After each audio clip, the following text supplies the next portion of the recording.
Vous êtes donc roi, vous l'avez dit, je suis roi.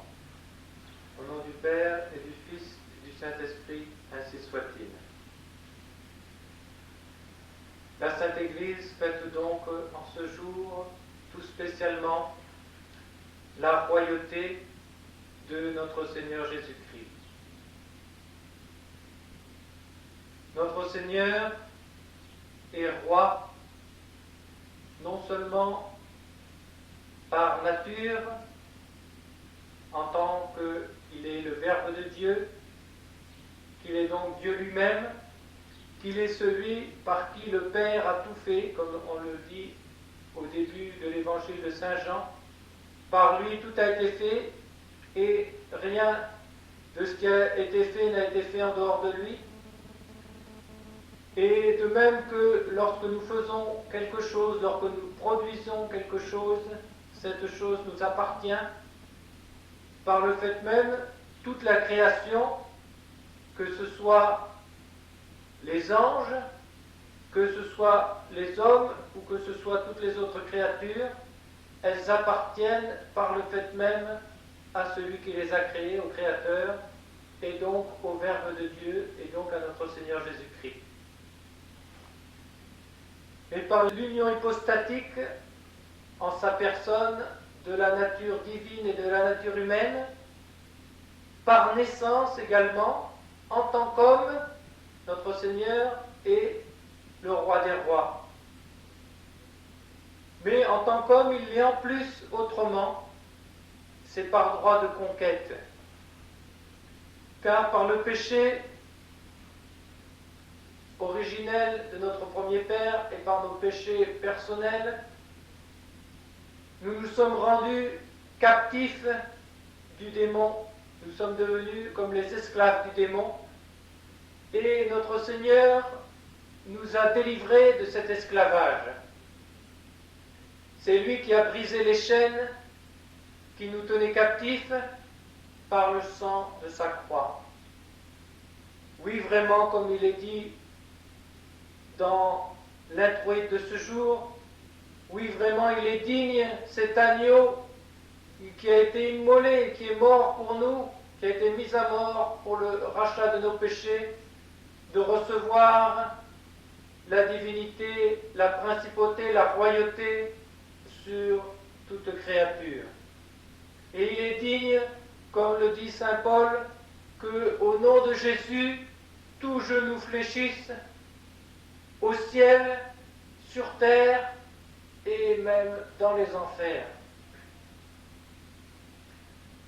Notre Seigneur donc est roi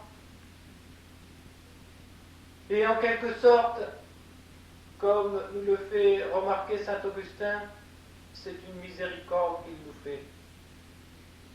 Car le fait de vouloir recevoir de nous le titre de roi ne rajoute rien à sa puissance, ne rajoute rien à sa domination. Il est bien au-dessus de tout ce que l'on peut imaginer comme roi. Qu'est-ce que c'est qu'un roi, si ce n'est le chef d'un peuple, sans plus? C'est déjà une grande chose qu'un roi.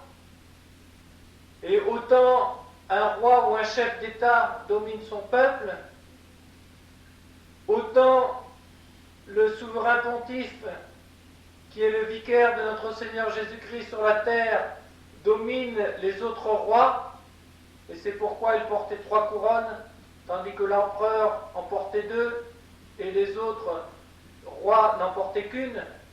Mais que dire du Fils de Dieu lui-même?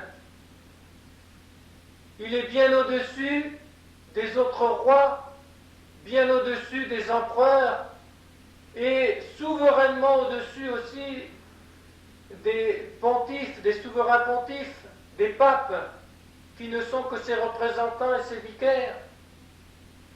Et c'est pourquoi saint Jean dans l'Apocalypse nous dit qu'il était inscrit sur son vêtement le roi des rois, le dominateur des dominateurs.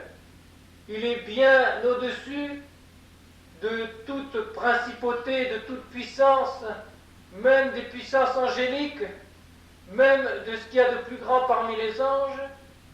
Et notre Seigneur, par sa divinité et aussi même en son humanité, à cause de l'union hypostatique, à cause également de la plénitude de grâce qui s'est acquis, eh bien, il enrichit non seulement tous les hommes, mais même les anges.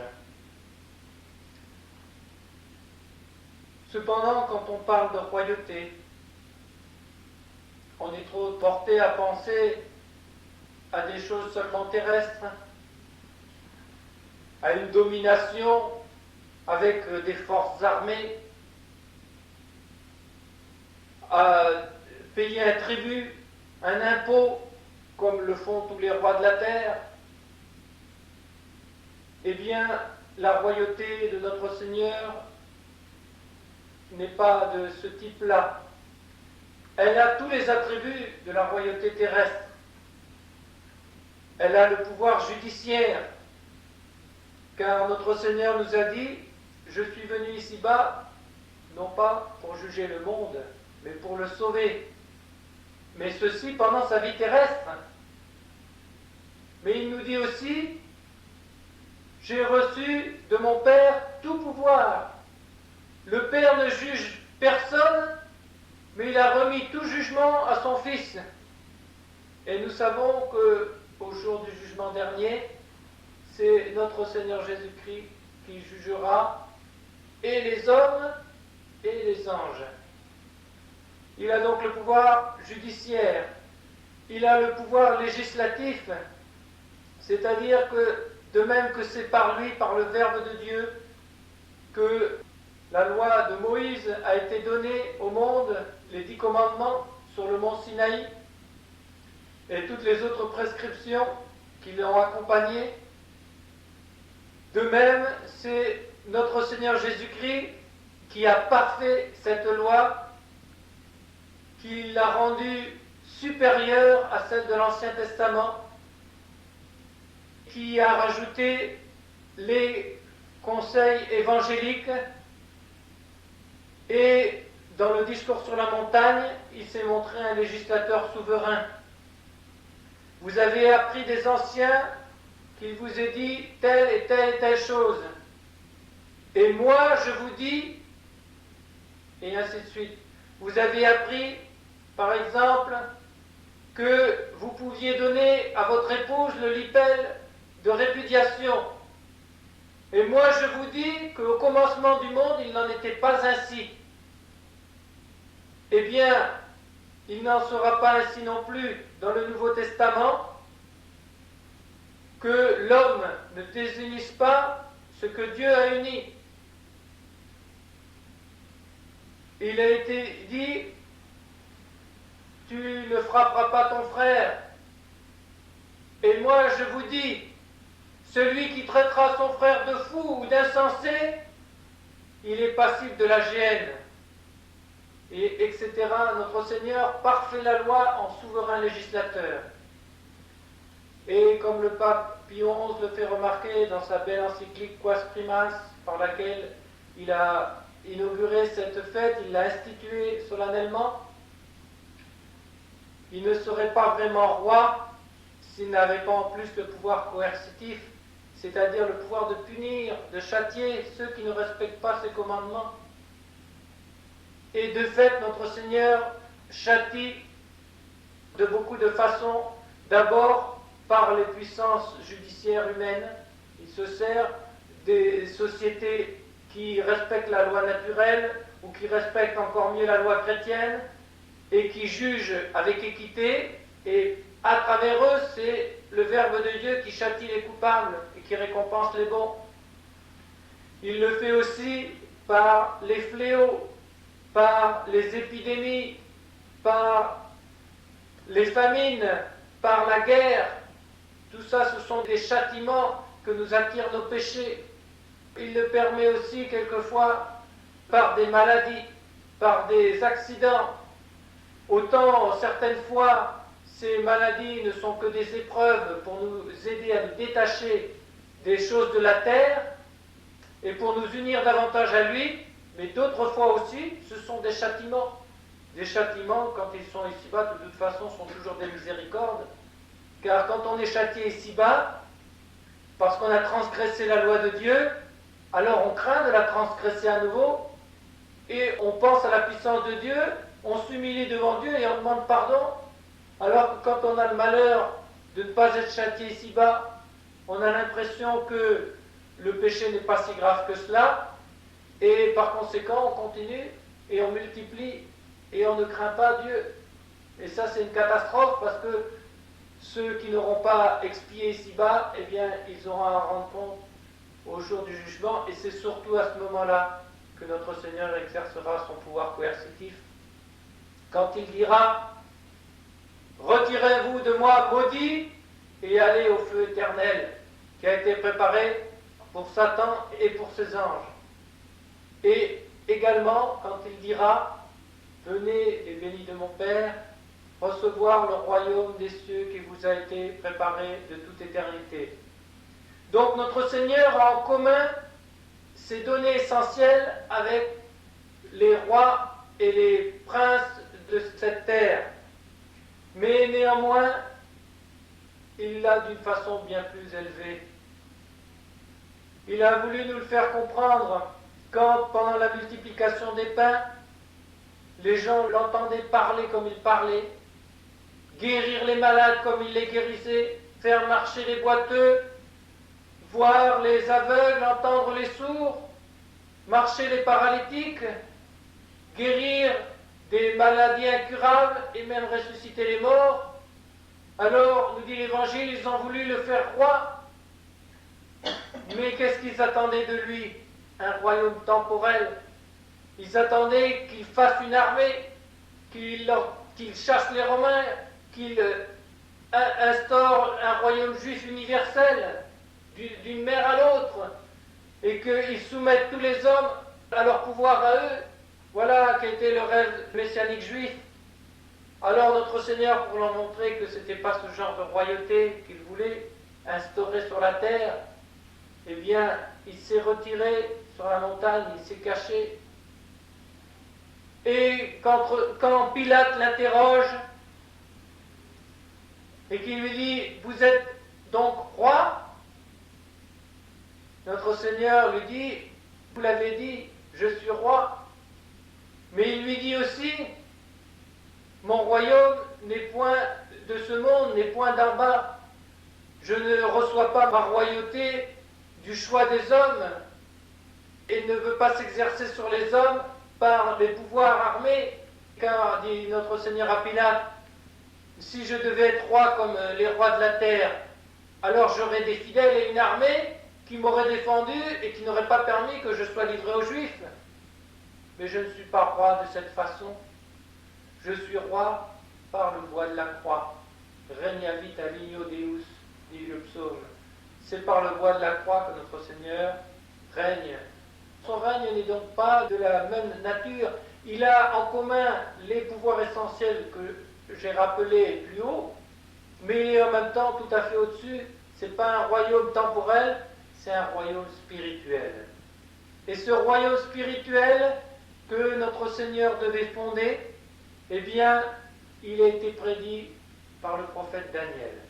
Le prophète Daniel a dit, dans deux visions différentes, l'une c'était une grande statue, et dans laquelle on voyait 4 parties, et notre Seigneur de dire, il viendra 4 royaumes qui se succéderont les uns aux autres, qui se détruiront les uns les autres, qui se domineront les uns les autres, et puis il en viendra un 5e.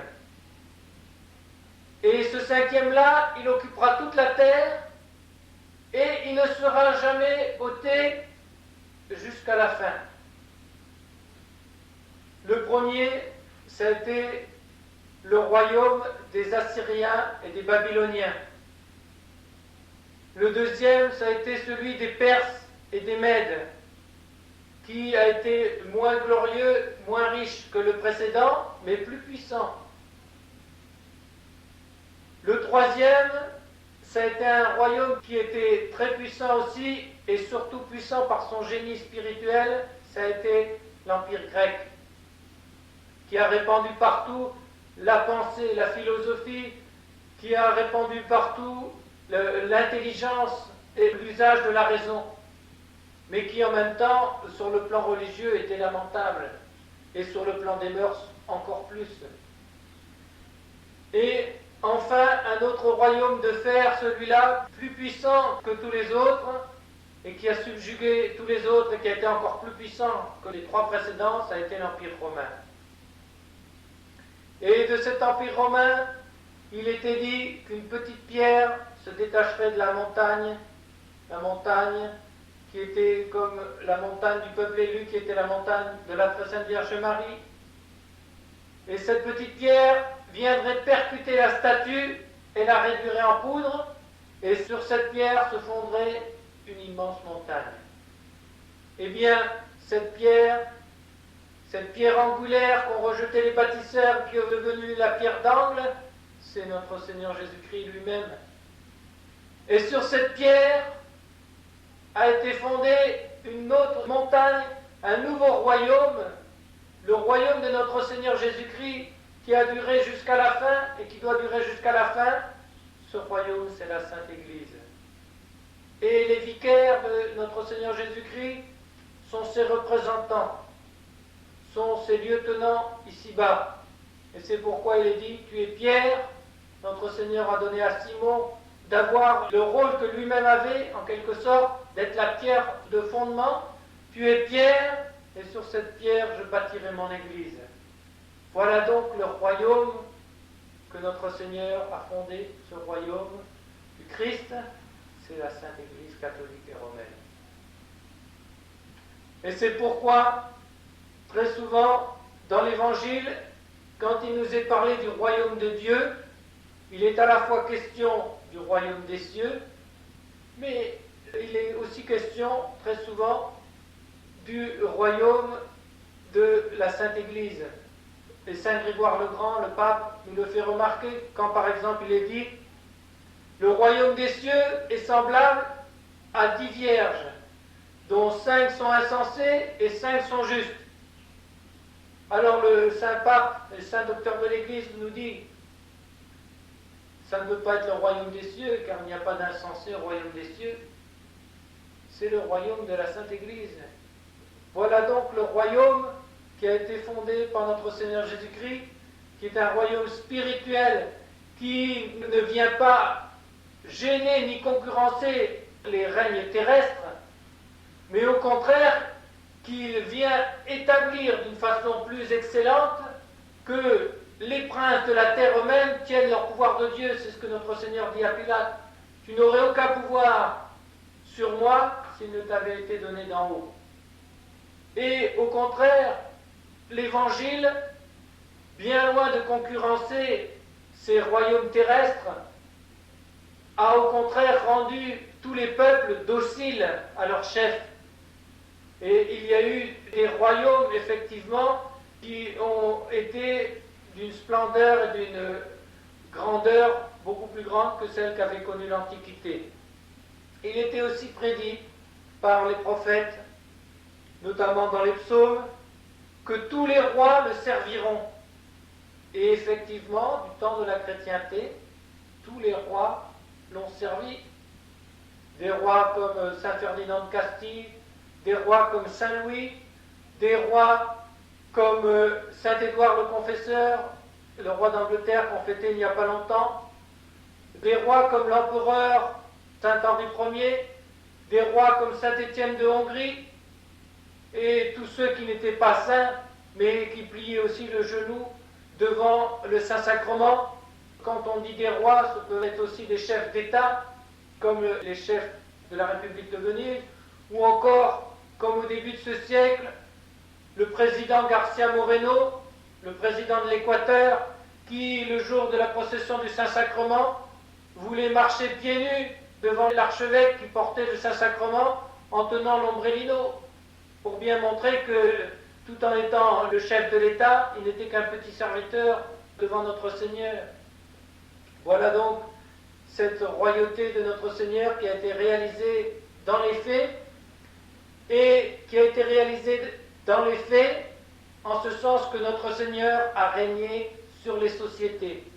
C'est-à-dire que dans ces royaumes, on édictait des lois qui respectaient les commandements de Dieu, les lois de l'Église, qui respectaient les fêtes religieuses, qui non seulement les respectaient, mais qui les honoraient, qui les vénéraient. Et donc un royaume qui vraiment obéissait à notre Seigneur Jésus-Christ et vivait de son esprit, était soumis à son royaume spirituel qu'est la Sainte Église. Et enfin, ce royaume, en ce qui nous regarde à chacun d'entre nous, eh bien, c'est le royaume, le règne de notre Seigneur sur nos intelligences, sur nos volontés, sur nos cœurs. Notre Seigneur doit régner sur nos intelligences parce qu'il est la vérité. Je suis la voie, la vérité et la vie. Il doit régner sur nos volontés parce que il est lui-même la loi incarnée, la loi du Dieu le Père incarné. C'est lui qui nous a révélé tout ce qu'il y a dans le Père et tout ce que nous devons faire pour y aller. Alors quelquefois on dit « Oh, moi, je ne fais jamais de péché. Je n'ai pas tué, je n'ai pas volé. Donc tout va bien. » Mais comment peut-on savoir si on fait des péchés ou non si on ne connaît pas la loi de Dieu? Puisque un péché, c'est une transgression de la loi de Dieu. Si vous ne connaissez pas la loi de Dieu et toutes les prescriptions qui l'accompagnent, comment voulez-vous savoir si vous y manquez? Et donc, une manière d'être soumis au règne de notre Seigneur, et celle-ci est très importante, c'est de s'instruire de la religion et des commandements de Dieu, du catéchisme et aussi de la loi. Et également, notre Seigneur doit régner sur nos cœurs. Dieu, nous dit Saint Jean, est la charité même. L'amour même, il n'a créé que par pure bonté pour faire participer de sa bonté à des créatures. Et pour cela, il faut que nous vivions de la vie de notre Seigneur, car on n'est pas chrétien, on n'est pas de la milice, de l'armée de notre Seigneur Jésus-Christ, on n'est pas sous son étendard, qui est la croix, on n'est pas membre de son royaume si on ne respecte pas ses lois, bien sûr, mais si on ne vit pas de son esprit. Et si on n'est pas membre de son royaume, membre non seulement du corps de la Sainte Église, mais membre vivant, c'est-à-dire ayant l'état de grâce, alors on ne fera pas partie de son royaume d'en haut non plus, et on ne pourra pas être sauvé. Il faut donc apprendre à connaître notre Seigneur Jésus-Christ, apprendre à l'aimer. Et pour cela, nous sommes encore au mois d'octobre. Eh bien, le moyen privilégié à notre portée, à nous tous, c'est la méditation du Saint-Rosaire.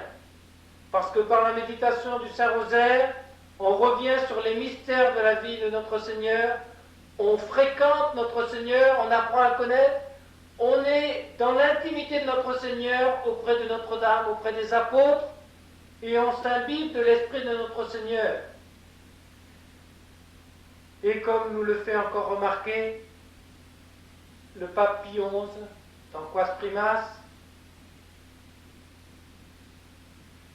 et aussi comme le dit Sainte Thérèse d'Avila, mon Jésus n'est pas aimé parce que mon Jésus n'est pas connu.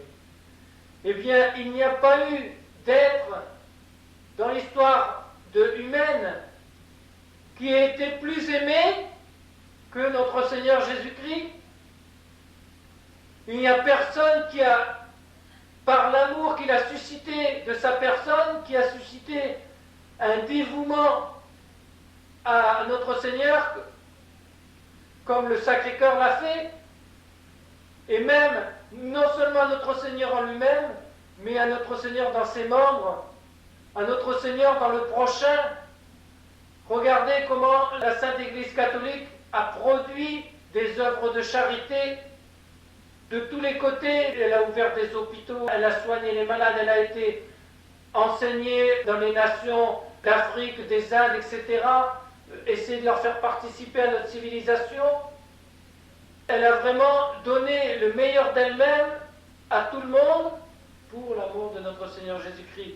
Et combien d'âmes, de milliers d'âmes, depuis l'origine du christianisme jusqu'à maintenant, qui se sont données entièrement à notre Seigneur, qui ont fait passer notre Seigneur dans leur vie, plus que tout le reste, qui ont fait de notre Seigneur, du Sacré-Cœur de Jésus, le centre de leur vie, le centre de leurs affections, qui, dans leurs pensées, n'ont rien eu de plus cher que Jésus-Christ, dans leurs désirs, dans leur volonté, n'ont rien eu de plus cher que d'accomplir la volonté de Jésus-Christ, dans leurs affections, n'ont rien eu de plus cher que d'honorer notre Seigneur et de le servir et d'attirer son amour et de répondre surtout à l'amour de notre Seigneur pour nous. Eh bien, demandons à Notre-Dame, qui méditait tous les mystères de la vie de notre Seigneur dans son cœur, de nous apprendre à connaître et à aimer notre Seigneur, particulièrement par la récitation de son chapelet qu'elle a tellement insisté dans toutes les dernières apparitions où elle est venue. Elle avait le chapelet soit sur le bras, soit dans les mains. De nous apprendre à connaître le Sacré-Cœur de notre Seigneur Jésus-Christ, de nous apprendre à connaître cette royauté extraordinaire. Il est le Tout-Puissant. Regardez comme les hommes se servent mal quand ils sont chefs, comment ils se servent pour se servir eux-mêmes de leur puissance. Et regardez notre Seigneur qui est 10 fois plus puissant qu'eux, comment il s'en est servi pour se mettre à notre service. Il faut quand même se rendre compte de ce que notre Seigneur a fait pour nous. Il s'est mis à notre service, il a voulu s'incarner pour nous servir, lui, le roi des rois. Alors quand on voit cela, on ne doit pas hésiter à lui donner tout ce que nous avons de mieux et à se mettre à son service et surtout à imiter Notre-Dame en lui donnant notre cœur. Au nom du Père et du Fils et du Saint-Esprit, ainsi soit-il.